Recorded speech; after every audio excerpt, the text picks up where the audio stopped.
Não, professora, não lembro. Não, professora, não lembro. Sobre os povos. De quem que a gente estava falando? Que povo que é? Incas. Sumério? Era. Incas, maias, Sumérios. Caurais. Caurais, Isso. A gente estava falando do povo Caral. Carol. Falando dos Incas. Eu acertei. Tá? Esses dois povos aí que a gente estava falando. Esse aqui é mais antigo. E esse aqui é mais recente.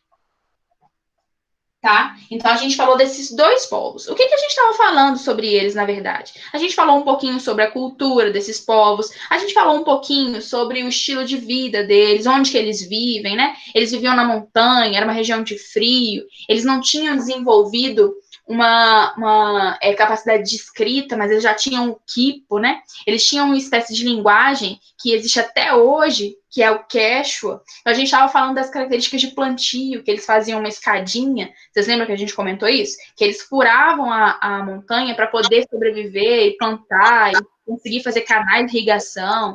Eles eram muito eficientes nesse sentido. Então, a gente vai ter uma sociedade muito avançada. Olha só, eu não sei se vocês chegaram a pegar o livro ontem, mas olha só a região. Ó. Gente, Eu tô com ele. Olha só a região aqui, ó. Os Incas, lembra que eu falei que foi um império gigantesco? Tem gente com o áudio ligado. Olha aqui, ó. Olha o tamanho desse império, gente. Ele começa aqui, ó. Ele tem um pedacinho até na Colômbia. E ele vai passar por todo esse espaço aqui, ó. Tá vendo? Então, isso aqui, ó, é o império dos Incas, que vai se formar. Professor, Então, Oi, pode falar. Essa armadura e o Guilherme tá falando um negócio lá. Vamos lá. Desliga para mim o áudio, por favor, querida. Uhum. Vamos lá. Gente, presta atenção, então. Aqui, ó. A Cordilheira dos Andes. É como se os Incas tivessem tomado para si toda a Cordilheira dos Andes, né? É aquela palavra que a gente usa para o transporte, né? De mercadorias e de cartas, né? Que é correio, tem a ver com esse povo aqui também. Eles já usavam o correio através de pessoas que corriam, literalmente, porque esse império ele era muito bem organizado, então ele tinha estradas que ligavam um ponto ao outro. Então vamos lá, tem uma estrada que liga lá do Equador até a base do Chile, beleza? Aí tinham pontos específicos onde ficavam pessoas aguardando as mensagens, né, que precisavam ser levadas. E aí vinha um ser humaninho, vinha aqui, corria, chegava, entregava a mensagem para outro ser humaninho que corria, chegava aqui, entregava a mensagem para outro ser humaninho e assim por diante. Então, o correio é uma coisa muito característica desse povo, né? A gente vai ter uma população que vive no frio, então eles vão ser obrigados a aprender a lidar com o frio, né? Fazer de lã. Eles vão usar muito as lhamas, as alpacas, né? Aquele bicho que cospe, que eles têm lã, eles têm aquele tecido mais grosso que dá os tecidos, né? Então, a gente vai ter uma sociedade muito interessante e eles vão utilizar algodão colorido para deixar as pessoas mais alegres, né? Então, é um povo que vive lá no alto, nas montanhas, num ar muito rarefeito, com uma organização social muito bem desenvolvida. Lembra daquela pirâmide de hierarquia bem forte, né? Não sei se vocês chegaram a ver, mas tem aqui, ó, acho que é na próxima página. A pirâmide social. Olha aqui a pirâmide social deles, olha. Então tem o Sapainca, sua família, aí chefe de estado ou sumo sacerdote é como se fosse assim, o papa e o primeiro-ministro. A gente tem governantes das províncias como se fossem realmente os governadores que a gente tem no Brasil, por exemplo. Aí a gente tem sacerdotes dos templos, arquitetos, administradores gerais, generais e etc., que são como se fossem cargos importantes dentro do exército, cargos importantes dentro da política, cargos importantes dentro do comércio e do artesanato, cargos importantes dentro do clero, né? Então, vamos dizer assim, eles vão abaixando o nível ali até chegar nos camponeses, pescadores, etc. Então, a gente vai ter uma sociedade muito hierarquizada, né? E aqui a cena maravilhosa do Machu Picchu. Aqui as lhamazinhas. Olha o Machu Picchu. Então, a gente vai ter a principal cidade que chama atenção hoje em relação a turismo, para falar desse povo inca, é a cidade de Machu Picchu, né? Ela é muito famosa, é caríssimo para ir para lá, mas é um retrato, né, das relíquias. Assim como tem gente que até hoje vai para Roma para ver lá o Coliseu quebrado, as ruínas da Roma antiga, as ruínas dos incas estão aqui no Machu Picchu. Então, quer dizer, em vários lugares, mas está mais preservado em Machu Picchu. Então é muito legal, é um passeio sensacional, né? Você já foi lá?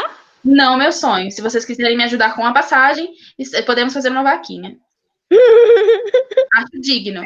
Para todos, né? Super digno, né? Vamos lá. Aí a gente vai ter agora, gente, um outro povo. Opa, voltei.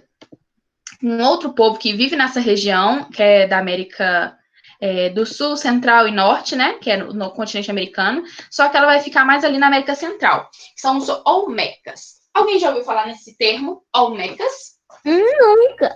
Toltecas? Não. Bistecas? Bistecas? Não? Bisteca, sim, que é Bisteca já. pra comer. Então vamos lá. Os Olmecas, assim como o povo Caral era o povo antigo que deu origem aos Incas, os Olmecas, eles vão ser o povo antigo que vai dar origem a Maias e Astecas. Tá? Então, olha só a região aqui, ó. O mapa que vocês estão vendo aqui, ó, é a região onde vivia a civilização Olmeca. É um povo muito, muito, muito antigo mesmo, que vivia na América Central. Enquanto o povo Caral e os Incas viviam na América do Sul, né, numa região de frio, nas montanhas, essa galera aí, os Olmecas, viviam numa região tropical. Então, a galera ficava igual o índio brasileiro mesmo, a galera ficava de tanguinha, né? Então, é um calor muito forte e o acesso ao mar, a rios, a lagos é muito rico. Então, eles estão aqui, ó, olha para vocês verem onde eles estão localizados. No México, embolou tudo. Pertinho da Guatemala. Então, eles estão bem na América Central mesmo, tá? Então, eles vão estar bem ali próximo do oceano, eles vão ter muita prática vinculada à navegação, à pesca, eles vão desenvolver uma escrita hieroglífica, é bem diferente dos outros povos que a gente já falou, que é o Olmeca, os Incas e o povo Caral, eles vão desenvolver tecnologia da escrita, enquanto o povo do Caral e dos Incas não desenvolveram, né? Então, eles vão ter hieróglifos, né? Qual que é a principal questão que é problemática em relação aos hieróglifos dos Olmecas e dos que vieram depois, né? Dos maias e dos astecas? É porque eles escreviam em madeira, e madeira apodrece, então é muito difícil a gente encontrar relatos, né? Algumas coisas mais profundas sobre esses povos, escrita, porque madeira apodrece e vai embora, né? Não tem como. Enquanto os egípcios construíam, pintavam e faziam relevos nas pedras, e isso ficou muito mais fácil de entender e decifrar depois, né? Mas fora isso, é uma sociedade incrível que viveu ali na América Central. A gente fala de sociedades mesoamericanas. Isso é muito importante saber o termo, porque a gente escuta mesoamericano e não sabe do que está falando. Mesoamérica é o meio da América, né? América Central. Então é importante a gente saber do que se trata. Tá vendo essa cabeçona aí? É uma das características da arte do povo Olmeca, né, que vivia naquela região ali do México. Então, em várias regiões, em vários lugares ali daquela região da América Central, você vai achar essas cabeçonas aí. Então, são esculturas, são gigantes, algumas chegam a 3 metros ou mais, assim, e aí elas vão simbolizar cultos religiosos, entre outras coisas, para falar sobre a cultura Olmeca, tá? Então, a cultura Olmeca, ela foi a base para as outras duas que surgiram, como eu falei, que é a dos maias e a dos astecas. Vamos ler aqui um pedacinho para vocês entenderem sobre o legado dos Olmecas, ó. Arqueólogos e historiadores entendem que a cultura Olmeca está na base das demais culturas do território mexicano e da América Central, que se organizaram nos séculos seguintes. O legado deixado pelos Olmecas a esses povos é bastante grande. Evidências arqueológicas indicam que a religião dos Olmecas era de tipo xamânicos. Você sabe o que é xamânico? Não. O que é xamânico? Vocês já ouviram falar em xamã? Xamã e xamânico é mais ou menos a mesma coisa. O que é o xamã? O xamã é como se fosse o padre, o pastor da religião do xamanismo, tá? E o que é um culto xamânico? Ele vai ter vínculo com a espiritualidade, né? Então, eles vão ter contato com espíritos, de maneira geral, da natureza, espíritos dos deuses, espíritos ancestrais. Então, eles geralmente usam plantas alucinógenas para chegar a estados de consciência alterados, para poder entrar em contato com essa espiritualidade, né? Eles interpretam coisas, eles são curadores, né? Assim como os pajés na cultura brasileira, indígena brasileira, eles vão ter aquela cultura de curar com as plantas, fazer ungüentos, os xamãs fazem fogueiras e veem mensagens na fumaça, sabe? Então é uma coisa muito interessante. Então, o xamanismo é a base da cultura dos olmecas e vai ser a base também das culturas maias e asteca por causa desse legado, né? E várias outras culturas depois vão se tornar xamânicas, não apenas essas, né? Xamânica é toda cultura que vai estar vinculada a essa espiritualidade e a esses espíritos da natureza e dos ancestrais, através de práticas de devoção à natureza mesmo, que é bem interessante. Tipo, você imagina a dança da chuva, é algo que está ligado ao xamanismo. A dança do sol está ligado ao xamanismo, né? Esse amor, essa devoção à natureza, que é muito interessante, tá? Aí outra coisa aqui, ó.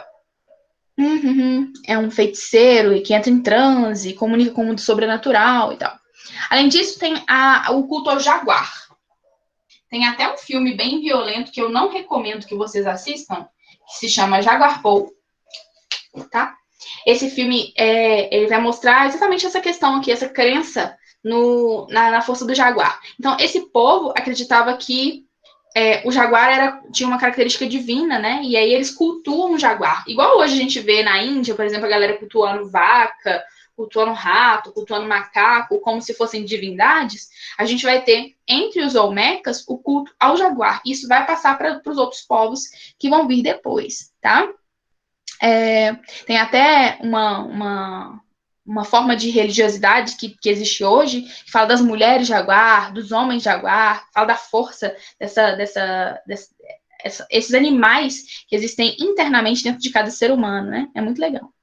Tá? Aí tem assim, ó, os sacerdotes olmecas tinham conhecimentos de astronomia. Gente, o que é astronomia? É o estudo dos astros, né? Então, os planetas se movimentam aí no céu, a Terra se movimenta e o céu se transforma, né? E aí é possível mapear as estrelas, é possível mapear os planetas, e eles faziam esse tipo de estudo, né? E esse estudo eles utilizavam para poder se guiar no dia a dia. Então, eles sabiam, eles controlavam quando ia ter um eclipse, quando que ia ter, por exemplo, eles sabiam as épocas de cheias, eles sabiam as épocas as mudanças que aconteciam com as fases da Lua. Então, é muito interessante quando você tem um contato com a natureza, você consegue observar melhor essas coisas, né? E o céu, ele é um retrato das coisas que estão acontecendo na Terra muitas vezes, né? E fizeram seu calendário a partir disso, né? Então, os olmecas, eles já iniciam um calendário, né? E esse calendário vai ficar famoso mesmo aqui, com os maias. Calendário maia. Vocês já ouviram falar? É negócio do fim do mundo? Sim. Pois é, o calendário maia, ele ficou... Não, nunca ouvi falar. Depois pesquisa, gente. O calendário maia, ele é muito interessante porque ele é feito através de ciclos. Ele não pega igual o nosso, assim, ó. Pega nascimento de Jesus e a partir de então conta os anos de 364, 365 dias. E aí vai valendo um ano, até a gente estar em 2020, né? Eles não, eles faziam o calendário através de ciclos, né? Então, eles tinham um período dentro de um ciclo, e depois tinha um outro período dentro de outro ciclo. É bem interessante analisar o calendário dos maias. Depois, se vocês conseguirem, tiverem essa oportunidade, acessem na internet, assim, calendário maia, como interpretar o calendário maia. Porque como acabou, tipo assim, quando os conquistadores, né, que chegaram na América, eles chegaram destruindo todo mundo. Essas grandes civilizações, os incas e os astecas, eles foram dizimados, assassinados mesmo. pelos espanhóis. Mas os maias, eles já tinham, ó, pirulitado de lá. Os maias que estavam ali na região, que eu vou falar para vocês agora, da Mesoamérica, eles vão deixar tudo para trás, vão sumir. Então, tipo assim, quando os espanhóis chegam na região, já não tem mais ninguém vivendo lá. Então, é muito interessante. É muito diferente daquilo que vai acontecer com os astecas e com os incas, né? Que o povo tá lá ainda e os espanhóis chegam e matam todo mundo, né? Então, vamos lá, o que mais que a gente pode falar? A escrita é baseada em hieróglifos. E o jogo da pelota. Ah, esse é muito legal, gente. Vocês já ouviram falar do jogo da pelota? Não. O time que perdia a cabeça. Jogo da pelota. O que você acha que é isso aí? Como se fosse um futebol. Como se fosse um futebol. Só que é um futebol, primeiro, eles faziam uma bola de borracha, porque borracha já existia, né? Eles já tiravam aquela seiva da árvore do látex, né? E faziam a vulcanização e faziam uma bola de borracha. Só que diferente do futebol, ou do vôlei, ou do, sei lá, handball, do basquete, que a gente usa os pés ou as mãos para jogar. Podia usar a coxa, o tronco, as costas, os ombros. Podia bater em tudo quanto é lugar do corpo. Menos a mão e o pé. Nas mãos e nos pés, né? Então podia jogar com a cabeça, podia jogar com os ombros, podia jogar com os quadris, Perder a cabeça. podia jogar com as coxas, com o bumbum, com as costas, né? E aí o jogo, vocês devem imaginar que loucura que era esse jogo, né? E aí esse jogo, ele tinha características cerimonialísticas. Então, por exemplo, tá vendo essas duas paredes que estão aqui? Elas são inclinadas, tá vendo? São inclinadas justamente para eles poderem bater com a bola no corpo e jogar nessa parede para ela quicar de volta, para facilitar a vida nesse jogo, que era muito complicado. E aqui não tá dando para ver, mas nesses jogos tem uma argola, tipo como se fosse alguma coisa assim, ó, de pedra, anexada numa dessas paredes, e aí eles têm que passar a bola pelo aro. É como se fosse um gol, né? E aí é bizarro, porque é muito difícil fazer isso jogando a bola com as costas, né? Tipo basquete? É tipo um basquete misturado com futebol. E com a rede era levantada, não Basquete deitada. misturado com futebol, mas não pode usar nem a mão nem o pé. Exatamente, é uma loucura, gente. Você imagina que você joga Mas, Andresa, futebol parece sem as mãos nos pés. Hã? Andresa, pra gente que tem uma cultura diferente, parece difícil, mas pra eles, o nosso futebol também pode ser difícil, porque a gente já começa desde pequeno sendo ensinado, eles também. Futebol. Na moral, você acha que era fácil pra eles? Não era, não. Na moral, pá. É ensinado desde criança. Não, mas não, tá? Não era fácil para ninguém. É claro que era mais fácil você poder pegar com a mão ou com os pés, né? Apesar de não existir esse jogo de jogar com as mãos e com os pés entre eles não achavam fácil esse jogo, não. E não era um jogo que jogava para brincar. Presta atenção, desliga seu Eu áudio. sei qual o motivo. Peraí, só um minuto. Não era um jogo que se jogava para brincar. Ele tinha toda uma ritualística em volta, né? E aí, imagina a dificuldade para passar a bola nesse negócio aqui, né? Era muito difícil. Então, para passar a bola no aro, era uma dificuldade danada. E além de ter uma dificuldade para passar a bola no aro, o resultado do jogo era o maior dos perrengues. Porque era assim, você gastava para o jogo, né? Vai dar 2 times lá. E aí, o time que ganhasse, ele era sacrificado em honra aos deuses. Esse jogo Não é o ainda contrário, não, professora? É o contrário, não. Quem perdia seria sacrificado. Não sabemos, na verdade, as pesquisas indicam que existe a possibilidade de ser os vitoriosos ou os perdedores, mas possivelmente quem ganha que é sacrificado. Por quê? Porque é uma honra ser sacrificado aos deuses, e só os melhores têm direito a gente não seria. Entendeu? Esse jogo ainda existe? Ué, o jogo existe, eu acho que as pessoas aqui não jogam, né? Porque ninguém tá querendo ser sacrificado ultimamente. Mas Tá fazendo as paredes do campo estão lá. É uma parede, né? Elas são envergadas assim, um campo em formato de I. As pessoas correndo ali no meio, um monte de jogador dando costadas, ombradas e bundadas nas bolas, né? Para poder fazer com que elas passem pelo aro. E quem ganha no final ainda é sacrificado. Olha que jogo maravilhoso, não é mesmo? Melhor jogo, Su. Todos nós queremos participar de uma partida dessas. Né? Não. Não. Deu só na escola, professora. Nossa. Esse jogo, a gente pode dizer que ele é uma base também para o nosso futebol. Não é igual, né? Obviamente, a gente não é sacrificado no final, né? Mas é uma base também para o jogo de futebol, né? Que é uma mistura cultural complexa aí, mas que provavelmente o jogo da pelota contribuiu para isso, né? Então a gente vai ter um jogo ritualístico que é importante e marca os olmecas, e isso vai cair para os maias e para os astecas também, tá? Então esse vai ser um jogo que vai ser preservado dentro daquela sociedade. Tranquilo? Facinho, seres humanos. Professora, tinha uma outra história com esse campo também. Fala aí. Tranquilo, É fácil. que eles punham escravos, eu acho, ou invasores que foram presos, puseram numa fila, saia correndo. Aí eu acho que eles atiravam flechas, armas nos prisioneiros e tudo mais, não? Mas não era nesse campo aqui, não. Existe essa prática, assim. Mas não era nessa arena, não. Porque essa arena nem era tão grande assim, né? Eles faziam isso no filme do Jaguar Paul, que eu não recomendo vocês assistirem. Eu já assisti. Não recomendo. Ele é muito violento. Então, mas mostra a cena deles soltando, por exemplo, prisioneiros, né? A galera soltando prisioneiros e atirando flechas para tentar acertar aqueles que... É violento, filme. Só um sobreviveu. Ou dá pra gente assistir? É por isso que eu disse que eu não recomendo, porque ele é muito violento mesmo. É bem horroroso. É um pouquinho triste, não dá pra assistir, também, né? um pouquinho. É o Battle Royale realista. Um pouquinho para você assistir. É o Battle Royale. Psicológicos. Ele é bem triste, né? E, assim, é pesado um pouco, eu acho. É triste e pesado, por causa que tem muita morte, muito sangue, essas coisas. Deixa para depois. Aí, olha só. Saímos do povo Olmeca para ver como ele influenciou outros povos. Mas a gente vai falar antes dessa cidade aqui, ó. Teotihuacan. Vocês já ouviram falar desse nomezinho? Não. Nomezinho fofo esse. Super fofo, mas nunca ouvi falar. Tem alguém conversando aí no fundo.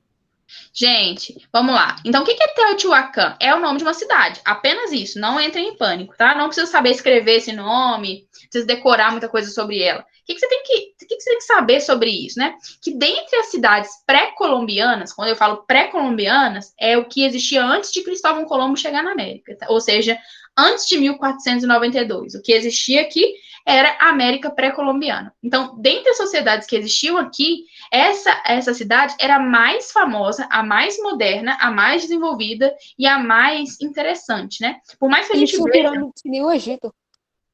Tinha pirâmides que nem o Egito. Então, a gente vai ter Machu Picchu sendo uau, incrível. Inclusive, eu quero ir lá, vamos juntar dinheiro numa vaquinha para a professora de história e viajar. Só que essa cidade, ela era mais urbana, né? Essa cidade, ela era mais moderna do que Machu Picchu. Machu Picchu é aquele sonho de verão, né? Enquanto a Teotihuacan é uma cidade que vai ter ali princípios religiosos, vai ter prática urbana e comercial muito forte, ali um movimento grande. Então, a gente vai ter uma civilização vivendo nessa região e vai ter algumas coisas bem marcantes. Por exemplo, nessa imagem aqui, ó, eu já vi um filme parecido com sobre o Teotihuacan. Tem uma pirâmide, né? Vocês devem estar vendo aqui, que é a pirâmide da Lua. E aí, logo na frente, tem a pirâmide do Sol, né? São pirâmides gigantescas. Isso aqui é uma maquete, não é uma imagem real, né? Mas na frente dela tem a imagem tem, na verdade, a construção da pirâmide do Sol. Então, eles têm esse culto. Olha para vocês verem como que é interessante. Eles têm o culto aos astros, né? A Lua, o Sol. Tudo isso tem a ver com a religião deles. E eles construíam pirâmides, assim como tinha pirâmide na Mesopotâmia, tinha pirâmides entre os incas, tinha pirâmides entre os egípcios. Então, a pirâmide aí, ela é uma forma de alcançar o céu, né? Então, você vai ter essas formas de construção entre muitos povos antigos que nunca se conheciam. Isso é muito interessante. Pode ser que seja a influência dos alienígenas, mas nada é comprovado. Fala para mim, Otto. É porque eu tinha visto 2 filmes em uma vez, lá no ano retrasado, sobre os teotihuacanos e os outros lá, os outros povos.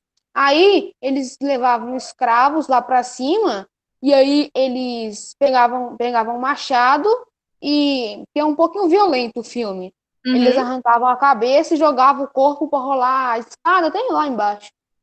Na real, o que acontece, gente? Não é só os teotihuacanos, não. A gente vai ter essa prática entre os astecas também, entre os maias. O que eles faziam? O que eles achavam como que funcionava o mundo? Eles achavam que o mundo, ele funcionava através do sangue, né? Então, o sangue corre nas nossas veias e faz com que o nosso corpo funcione.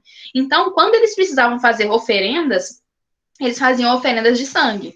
Muitas vezes eram oferendas de animais, né? Vocês já viram muitas vezes, assim, em filmes, eles fazendo oferendas de animais, não só nas religiões mesoamericanas.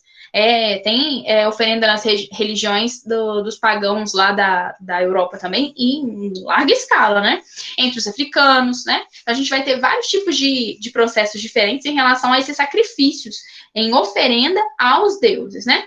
E aí, quando o trem estava feio, quando as plantações estavam horrorosas, quando estava chovendo demais, ou quando não estava chovendo nada, quando não tinha comida, quando o trem estava ruim, aí eles sacrificavam gente. E aí, eles sacrificavam quem? Principalmente escravos, né? E aí, nesse filme, que é o do Jaguar Paul, que eu falei para vocês, é um exemplo disso. Eles vão buscar escravos para poder fazer sacrifício, porque o trem tá ruim, né? Aí eles estão passando por um período de seca, estão passando por um período de doenças, né?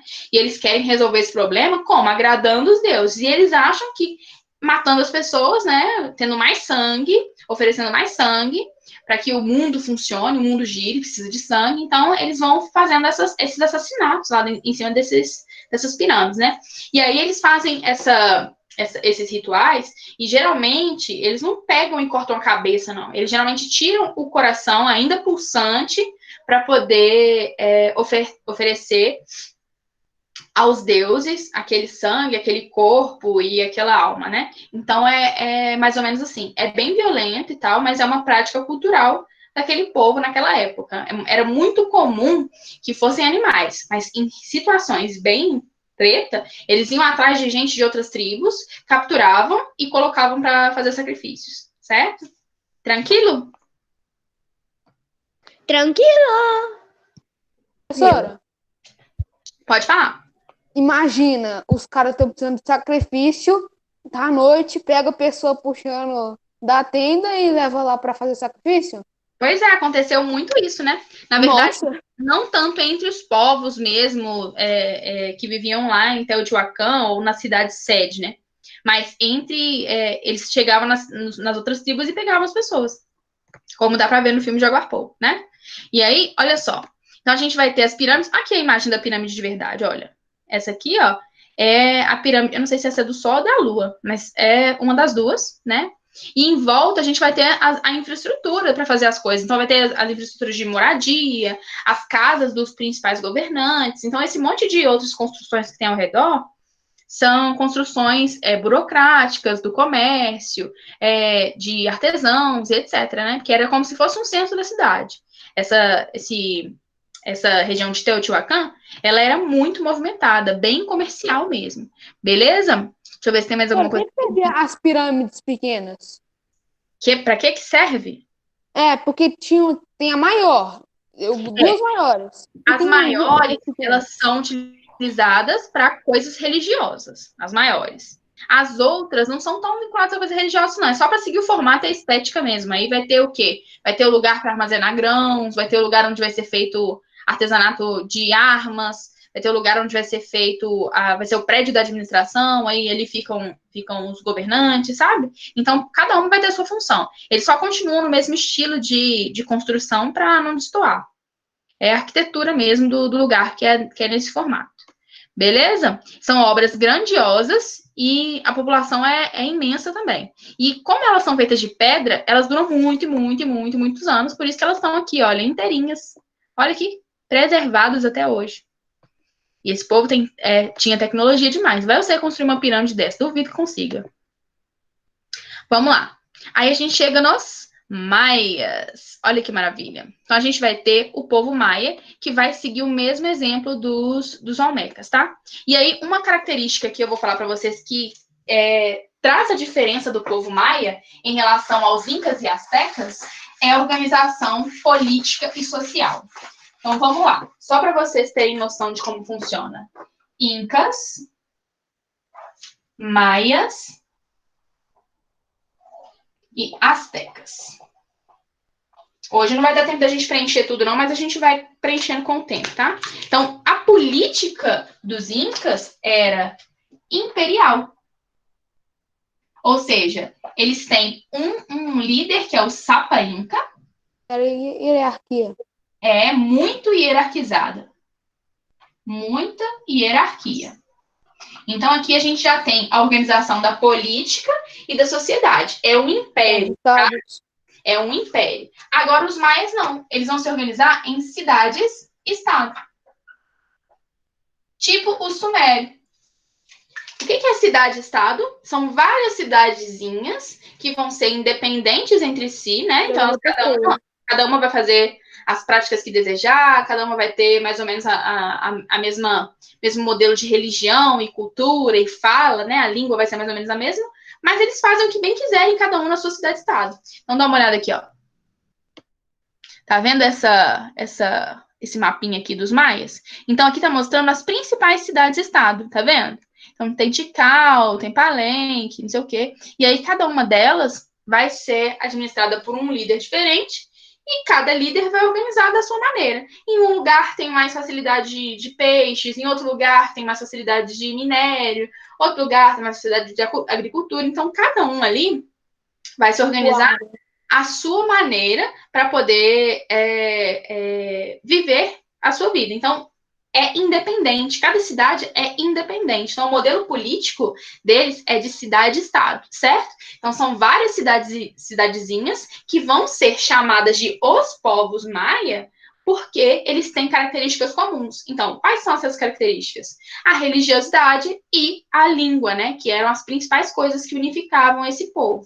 Tranquilo? Então, o que unifica eles? Apesar de serem várias cidades, né? Unifica eles é a língua e a religião, tá? Qual que era a religião deles? Eles eram politeístas, acreditavam em vários deuses, tinham como vínculo o xamanismo, como a gente falou, dos Olmecas, né? E esse vínculo oculto à natureza, aos ancestrais, etc. Então, a religiosidade era a mesma para eles. E a linguagem também. Então, eles tinham desenvolvido uma linguagem comum, eles tinham um calendário comum, tá? Apesar disso, cada um tinha sua administração política e econômica da maneira que bem quisesse. Tranquilo? Sim? Sim.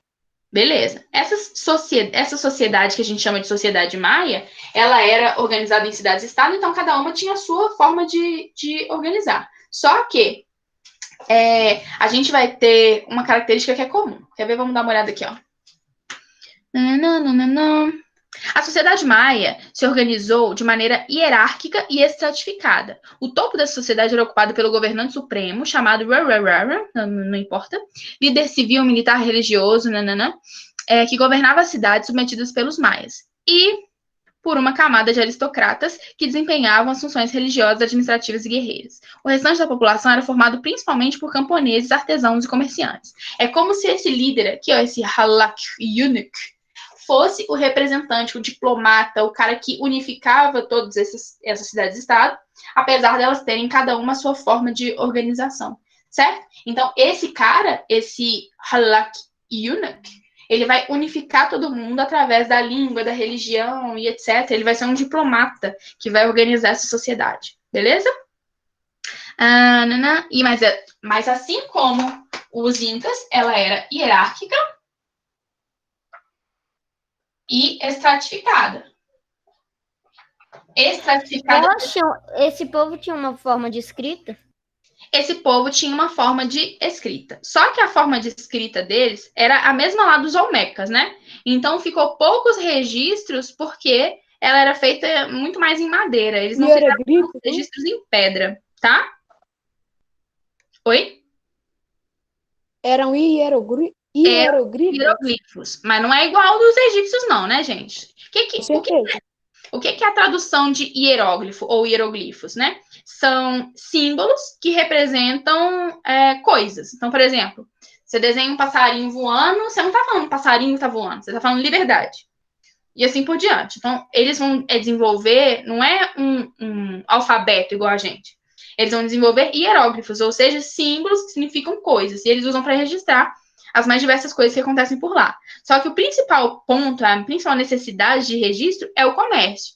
Por isso que os incas, por exemplo, que não desenvolveram uma espécie de escrita, eles tinham o quipo, né? O que era o quipo? Uma forma de registrar as coisas do comércio. Então, os maias aqui, os olmecas antes deles e os astecas, eles vão desenvolver esse modelo de comunicação mais por causa do comércio e também da religião, que eles começam a registrar esses cultos religiosos, né? Do que por qualquer outra coisa. Não é para contar historinha, não, nem para falar sobre coisas que a gente hoje considera importantes. É mais para registrar religião e comércio. Beleza? Meninos, olha aqui uma piramidezinha, um exemplo de uma piramidezinha dos maias, só para vocês terem noção. E aqui para frente vai falar sobre a religião maia. Olha essa palavra, andrógeno. Vocês já ouviram falar? Não.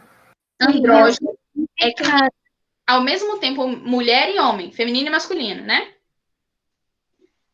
É a alma gêmea do outro, uma coisa assim? Não, é porque, por exemplo, andrógeno, vamos dizer que, por exemplo, vocês já ouviram falar que anjo não tem sexo? Não é mulher nem homem, é só anjo? Sim. É porque ele tem características de mulher e de homem. Geralmente ele tem um perfil masculino, mas Eles são assexuados. né? Hã?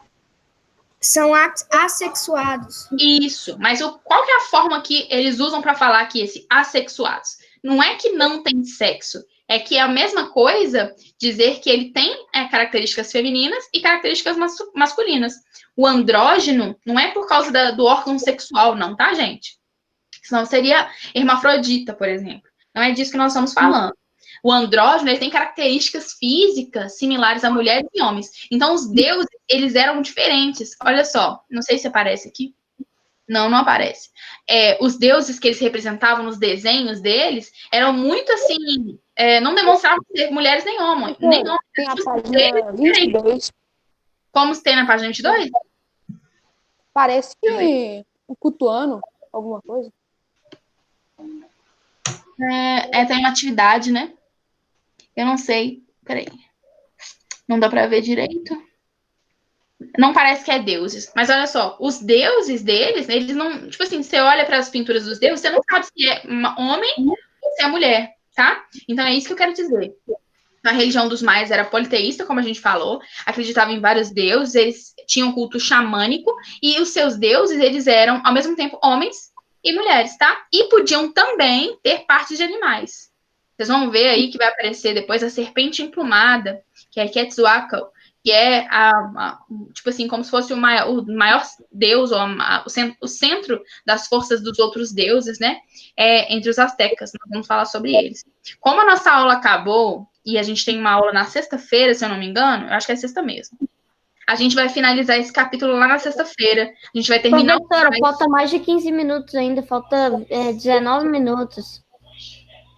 Acaba 10 horas a aula, não? Não acaba não, é 9h40. Acaba 9h40. 9h40. Ah, tá. Desculpa. Também te amo, Gabriel. Vamos lá. Então, a gente termina os maias e os astecas na sexta-feira, beleza, gente? Porque tá aqui no finalzinho dos maias, mas tem muita coisa para falar sobre os astecas. Vocês me lembrem de falar sobre economia, porque a gente falou aqui, ó, de política e de sociedade, né? A gente tem que falar de economia e de cultura, diferenciando esses três na próxima aula. Vocês me lembram que eu falei só sobre esses dois, beleza? Tá. Beijos, amores. Professora. Tchau. Tchau, Andresa. Até a próxima aula. Beijo, Andresa. Tchau, Andresa. Beijo. Uhul. Tchau. Uhul. Professora. Oi, pode falar, Otto. Eu não queria dar spoiler, mas uma coisa nos astecas